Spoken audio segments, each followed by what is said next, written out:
Many of us are unable to use a professional guitar rig to practice.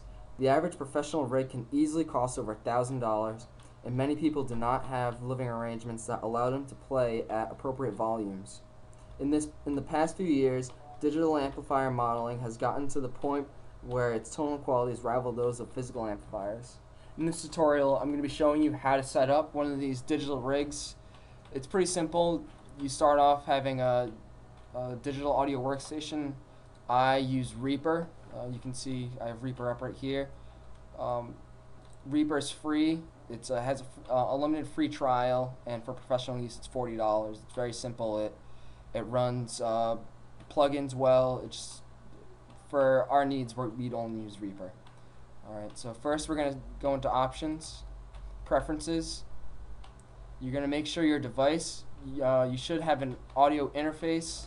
The audio interface I'm using is a Tascam US600. It's basically, it has TRS inputs in which you can plug a guitar cable in and then your guitar, so you can record your guitar. It'll send a direct signal to it directly from the guitar, and from there we can use plugins in Reaper to make it use digital amplifiers and amplification. Alright, so you can see I have the audio system set to ISO, and it's my US600. My inputs are there, and my outputs going to my studio monitors.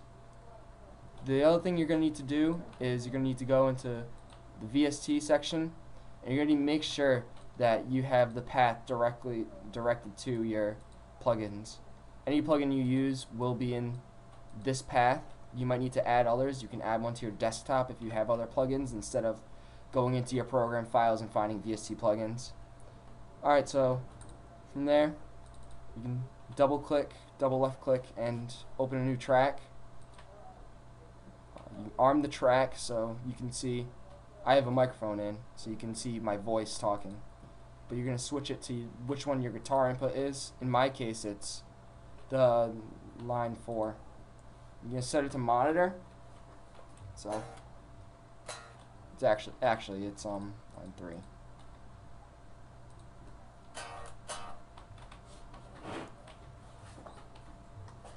Help if my cable is plugged in.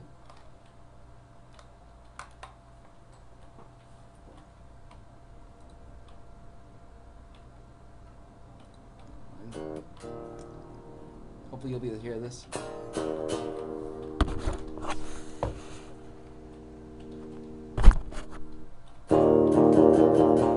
So this is just the direct signal. From here we can go into the effects. Go over. I start off with a boost pedal. This is just TSE 808. All these are free plugins. It's basically just a guitar stomp box. It has drive, volume, and tone. All these settings are exactly what I use, and right when you open it up, it comes with these settings and it's already on. You can see. Then you pick your guitar head.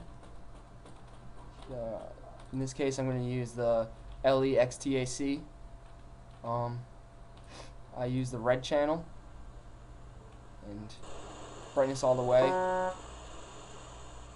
If you hear this directly, boosting it, if you hear this right out of the box, there's not going to be any cab simulation, so it's going to sound like the direct just from the guitar head, not to the speaker. So you can see it's very loud and very gritty and not ideal.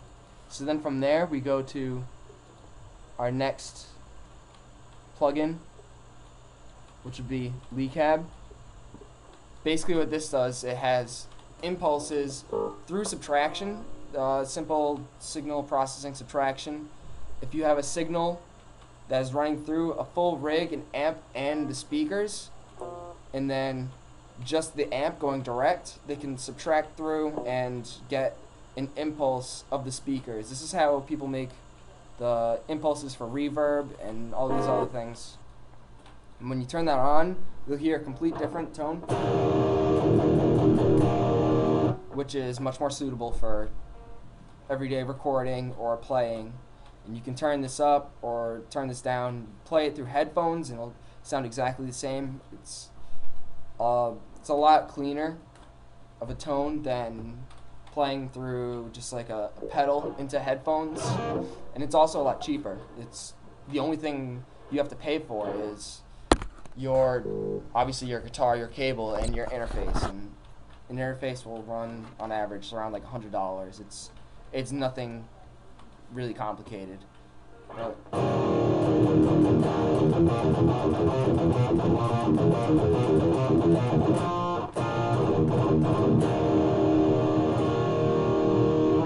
you can hear the tone. It's a lot better than a direct track or just playing acoustically or even just with the amp head.